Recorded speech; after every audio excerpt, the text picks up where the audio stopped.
நார்மலா வந்து தாய்ப்பால் சுரக்கிறதுக்கு ஃபர்ஸ்ட் அண்ட் ஃபார்மோஸ்ட் வந்து குழந்தைய நெஞ்சோட அணைச்சிக்கிறது தான்.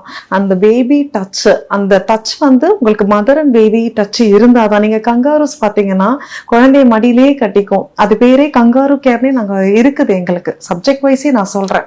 நெஞ்சோட எந்த அளவுக்கு நம்ம அணைச்சிக்கிறோமோ நம்ம பிள்ளைய, பிரெயினுக்கு வந்து சிக்னல் போயிட்டு பால் சுரப்பி ஹார்மோனை ரிலீஸ் பண்ணி விட்டுடும்.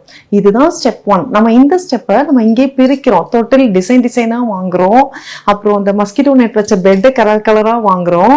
ஸோ அம்மாக்கும் குழந்தைக்கும் நடுவுல அந்த டச்சுங்கிறது அங்கே பிரேக் ஆகுது. ஸோ அதை நம்ம கொஞ்சம் நம்ம ரெஸ்ட்ரிக்ட் பண்ணிக்கலாம்.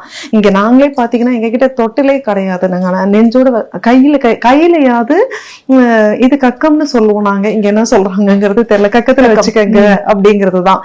இங்க கையோட அணைச்சு வச்சுக்கோங்க, மாரோட அணைச்சு வச்சுக்கோங்க அப்படிங்கறதுதான். அந்த அணைப்பு வந்து அந்த இதம் அது அம்மாக்கு வந்து